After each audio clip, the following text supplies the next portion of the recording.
My most frustrating moments is with an RBE confident. And the reason for that is because when you have an RBE that is always in their environment, always hunting, seeking, and searching, and they love their prey drive, it is extremely difficult for us boring, slow-moving humans to compete with that. Yes, we are talking about the fifth and final Dogonality today. One of the toughest in the lot, the Fearless Explorer. If you've got an Explorer, this one's for you. Let's get into it. Ready to have a calm and peaceful life with your dog without the stress of those fear-based behaviors? Hi, I'm Tracy, and I've been there, overwhelmed by all the conflicting dog training advice and unsure of what to do next.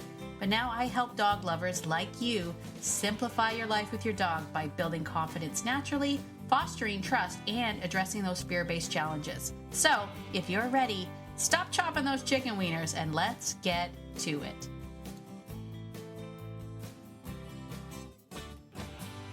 Hey there, quick question. How many dog training tips are rattling around in your brain right now? Sit before meals. Don't reinforce that bark. Use a clicker. Don't use the clicker. And you've got some trainer in the corner that's just shouting science-based like it's a personality trait. Hey, it's no wonder that we are all overwhelmed and our dogs are confused. So if you're tired of trying everything and getting nowhere, I want to invite you to take my fun Dogonality quiz. It will help you understand how your dog is wired so that you can stop throwing the training spaghetti at the wall to see what sticks and start building a real relationship that actually works. Find it at beyondobedience.ca/quiz. Don't forget to head to the free Facebook group to tell me what you got. I'll see you there. Well, hello, my dog-loving friend. It's Tracy. Welcome to Beyond Obedience, the podcast. If you're brand new, super duper welcome. Super duper welcome. I'm really glad that you are here and joining me. Now, we are on the final day of our Dogonality series. If you have not taken the Dogonality quiz, you need to do it. It probably makes this a lot more. This makes a lot more sense if you've already taken the quiz. Go to beyondobedience.ca/quiz. Take that quiz, find out what is your dog's unique Dogonality, and then do me a favor, start at the podcast that's called The Secret Sauce so that you can learn the secret sauce, that foundation of relationship piece that allowed me to live with 19 just good dogs, and how I did it. And this Dogonality series is diving into each one of the unique Dogonalities, and I'm telling you the secret sauce on how to really connect with these dogs. We're on our final Dogonality. I saved this one for last because, if I'm being honest, this one's hard. This one is hard. This one is hard, and so many people have one. So many people have this Dogonality type, and so I wanted to sort of save this one to the end.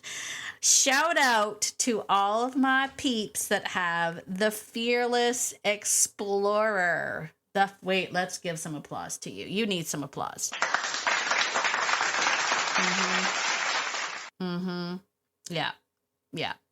Yeah, you need that. You need that applause. Good for you for having a Fearless Explorer. So what is our Fearless Explorers? Quick recap of what the Dogonalities are. We have right brain and left brain being the thinking dogs, right brain being the instinctual dogs. We've gone over the right brain introverts, the ones that don't move their feet. We even talked about the right brain extroverts that are unconfident, that move their feet in fear and in flight. And now, my friend, we are left with the right brain extrovert who is confident. These dogs are right brainy because they are in instinct and they are driven by the prey drive. The prey drive driven dogs. These dogs here are in the environment. They are hunting, seeking, searching. They like to chase things and they like to kill those things. Anybody got one of those dogs? I'm putting my hand up. I had an RBE Confident. His name was Apollo. And I can honestly say, if you are going back in some of my podcast episodes, you will find the episode that was entitled, When You Love Your Dog, But You Don't Always Like Them.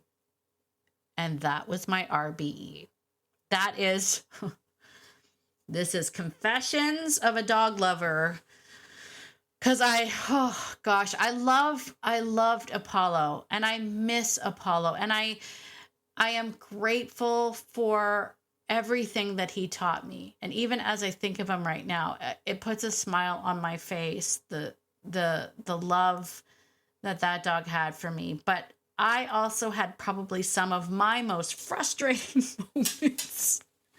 My most frustrating moments is with an RBE Confident. And the reason for that is because when you have an RBE that is always in their environment, always hunting, seeking, and searching, and they love their prey drive, it is extremely difficult for us boring, slow-moving humans to compete with that.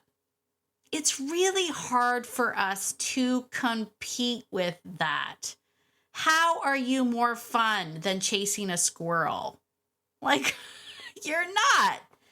You're not. And you want to know something else that I find is interesting for these guys here too?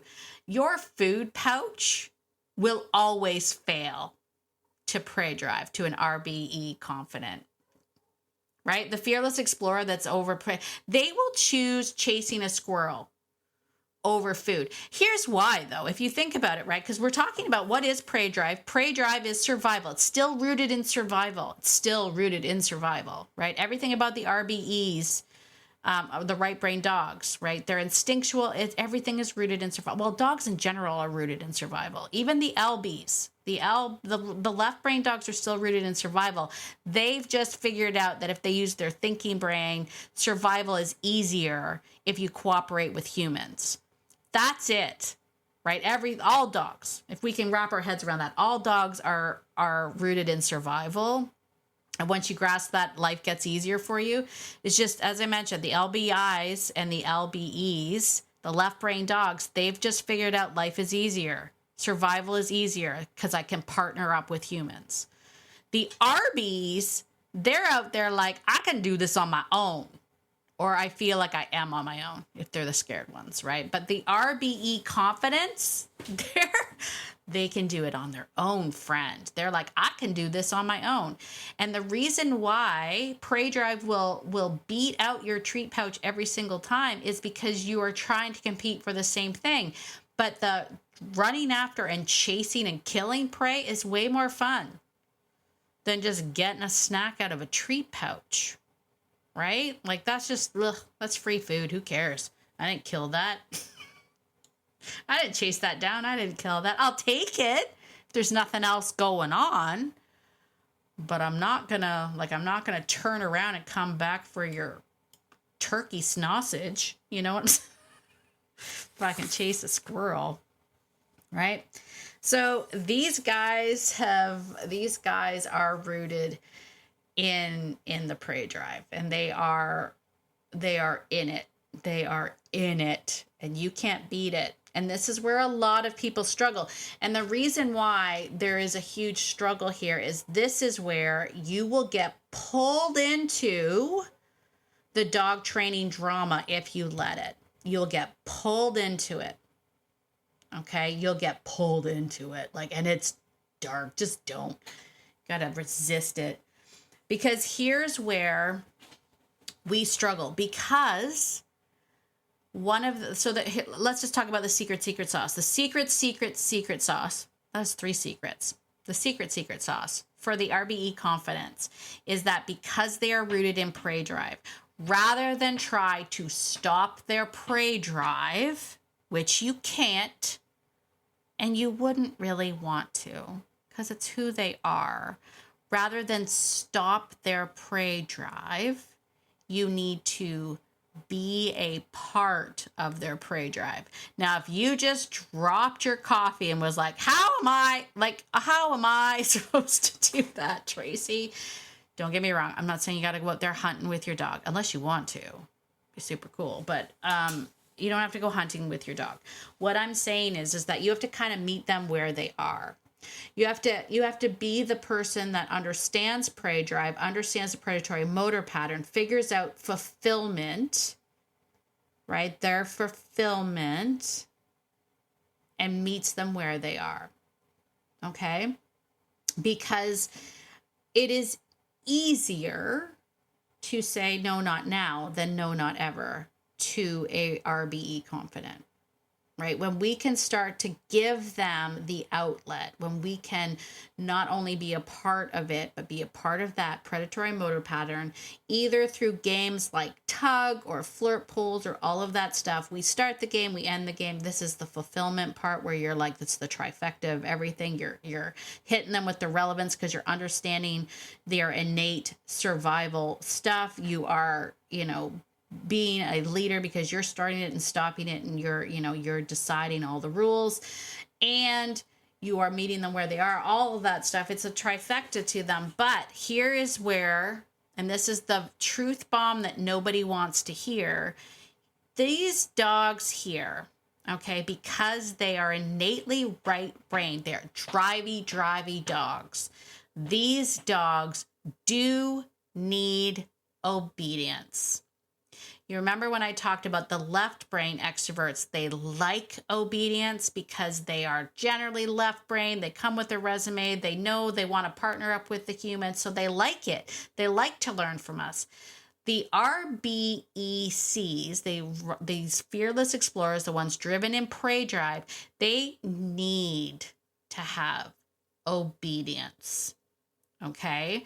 The reason for that is because we need them to not only tap into their drive, but we need to kind of pull them out of that right braininess and get them to flip over to left brain, where they are listening to us, where they're engaging with us, where they are like at least stopping to go, can I go kill that thing? And we can say, no, don't kill that thing. That's the neighbor's cat. You know what I'm saying? Like, they have to have that. You have to have that ability to pull them out of right brain into left brain so that they are working with you through their drive. So it's not about suppressing the drive, but rather learning to be a part of the drive. You know who's great at that? Who's great at that are all of those amazing IPO trainers, the working dog trainers, the Belgian Malinois trainers, right? They are awesome at learning how to take that drive, enhance that drive, but also get that fine balance between getting the dogs to engage in the drive, but still listen to you. It's literally creating a switch for them so that if they go into drive, you can easily slip these guys back to left brain. Now, this is where you're going to get the feedback from the different training methodologies, okay? And this is where I start to go, ugh, dog training, you know? Yeah, and this is why, if I'm being honest, this is kind of why I wanted to end with this one, because this one is going to get controversial and all of the things. But I wanted people to understand, I want my audience and you in particular, my friend, to understand that there are different dogonalities that all need different things. Which is why when one dog trainer is yelling that you can only use food and you can't use anything else, why that may not work for every single type of dog. Because as I mentioned, if you have a fearless explorer and they see something that's moving and their prey drive is ignited and you're just throwing cookies and praying that you won't win. You won't win. How do we win? How do we level the playing field for us boring, awful, boring, slow human beings to a fearless explorer? You're going to have to use equipment. That's it. You're going to have to use equipment. That's it. Now, the reason why I'm saying this is because 19 dogs that I had, my RBE needed training equipment. And because I was open-minded enough to learn how to use the training equipment from a professional that understands the breed and all of that stuff, my RBE, Apollo, lived the greatest life he could ever have hoped for. He wasn't constantly confined to a backyard. I will tell you this. I think if Apollo had lived a life of, you can't use any training equipment, you can only use treats, he would have never been walked. Whoever would have adopted him would have just stopped walking him because his walks were appalling. Apollo. His walks were appalling. Like, he would pull you off your feet. He would, he'd be walking and all of a sudden he'd see something. He would literally dart in front of you and yank you off your feet. Because and it wasn't him being bad. It was literally him. It was his brain going, you got to go catch that thing. He just forgot that there was a dope at the end of the rope, and that dope was me trying to walk him. Right? So we had to make some adjustments. I had to learn things like the art of playing tug, and it is an art, right? It's not just throwing a rope in a dog's face and letting them pull you around. There's an art to that. There's an art to, using a flirt pole. There's an art to, having him recognize that I am somebody that he can play with, that I'm somebody worth following, and all of that stuff. And I did all of that. But at the end of the day, the only thing that leveled the playing field for me to allow Apollo to have the life that he needed was equipment. And I do not feel bad for that. Because as I say, one, Apollo wasn't getting adopted. Like, nobody was there. There weren't people lining up at Apollo's kennel at the Humane Society being like, that's the dog for me. The staff didn't like walking him. And he probably didn't get walked as much as he wanted to, like all of that stuff. And he ended up living in a life of absolute freedom. He ran through our forests. He got to chase rabbits. He got to chase deer. He got to play tug. He got to climb trees. He got to do all of the things that, he was an athlete, and he was incredible. Like, he was this incredible dog, and I got to see him in a different way. I didn't have to see him through the lens of frustration and pain of being pulled all over the place. And that came from that balance of understanding who he was, finding the proper trainer to help me with the equipment, because I was like, he's not like my Noofs. Right? This isn't like my Australian Shepherds. He wasn't like any other dog I'd had before. He was a Greyhound Pit Bull mix. Greyhound Pit Bull mix. This was a dog with some extreme prey drive, and he could move. He could run like the wind, and he was incredible. But I, like many others, got sucked into the drama of the dog training fight and was made to feel bad because I was like, I guess I can't use these tools. So I was miserable, all of the things. But things have to, this is why I wanted to make sure I left this Dogonality to the end, because I want you to know that if you have to use a different kind of training tool, if you have to use a head halty or something else with your dog because a treat pouch and a flat collar and leash isn't cutting it for your prey-driven dog, do that. You know what I'm saying? You have to do that. Because these dogs are something else. And I used to say to people, look, I work really hard to make sure that my dogs, that I'm relevant to my dogs, that understand the breed and I understand all of the things. And I work really hard to like be a part of their world and experience all of that stuff. But I am not so egotistical that I think that I am better or can trump prey drive. I know when I'm defeated, right? I know when I'm defeated, but I opened up my mind to the possibility and I learned from the best. I will give her a shout out. Maybe I'll have her come on the podcast one day. I will give her a shout out. One of the incredible trainers in my area here is Becky. And she has done the work. She has, she's done the work. I mean, she's so impressive. She knows all about how to take a dog from drive and turn that drive into a partnership. And it's a beautiful, beautiful thing. So, rather than try to fight it, rather than to try to shut it down, rather than to try to resist against it, it's better to take that drive and partner up with that dog. And you need to find the right person to help you do that. And that's okay. And you need to be, and I think my goal for, part of my goal for expressing and sharing this Dogonality stuff with you is just that near understanding that no dogs are created equal. And this is one of the tougher nuts to crack, right? This is one of the tougher nuts to crack, right? This is a dog that really doesn't need you. Right? Relevance isn't given. You have to earn it through a shared purpose. You need to be a part of it.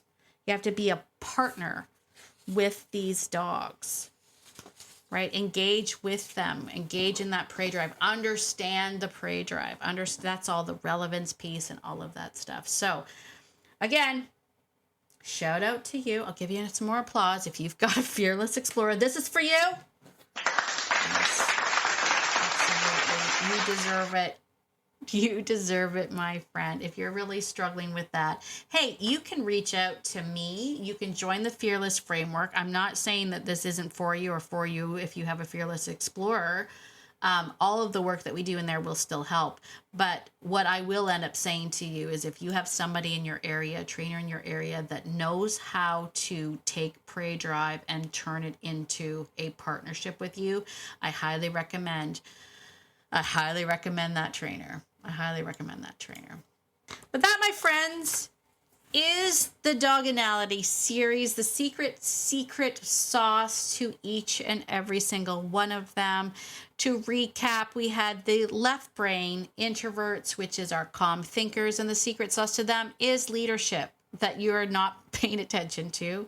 The LBEs are working breeds, the life of the party dogs. The secret sauce to them is fulfillment. Those dogs came to you with a resume. They're ready to work. And if you think that they can just sit around and be cute, they will find their own jobs. The sensitive souls, the RBIs, the secret sauce to them is in fact understanding the fear cycle, being relevant to them, meeting them where they are and getting them to move their feet. The RBE, unconfident, those overwhelmed runners, the ones that run first and ask questions later. Again, the secret sauce to them is to understand the fear cycle, meet them where they are, get them to slow down, stay longer. And then finally today, as we talked about, the RBE, confidence, or the fearless explorers, the secret sauce to them is, in fact, understanding their predatory motor pattern, which is part of their fulfillment. So it is a fulfillment piece. Understand how they are not intentionally just blowing you off or being bad. They just can't hear you. If they're in right brain mode, they just can't hear you, right? And the key to them is getting them to have a switch to pull them out of that right brain into left brain, meeting them where they are and practicing that. They need to have obedience. They need you to understand who they are. Work with them through the drive. Don't resist the drive. And you will create an incredible bond with all of these Dogonalities something that you never dreamed was even possible, all through understanding their uniqueness, meeting them where they are, and applying the secret sauce. I hope you enjoyed this series. If you did, can you do me a favor? Give me a 5-star written review over in Apple. It really helps to push the podcast out to more and more people. If you are someone that's like, I really like to get to know my dog a little bit better, consider joining us over in the Fearless Framework at beyondobedience.ca/fearless. That's our online student community. We meet once a month for Zoom video analysis and Q&A. I really think you would enjoy it. I would love to see you there. As always, get out there today, my friend, and be the person that your dog thinks you are, because your dog thinks that you're amazing. And so do I. Have a fantastic day, and I will see you in the next episode. Bye for now.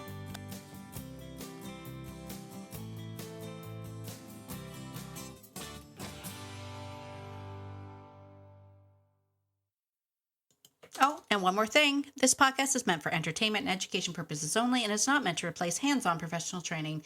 If you're really struggling with your dog, please reach out to a professional in your area. All right, I think that's it. Bye for now.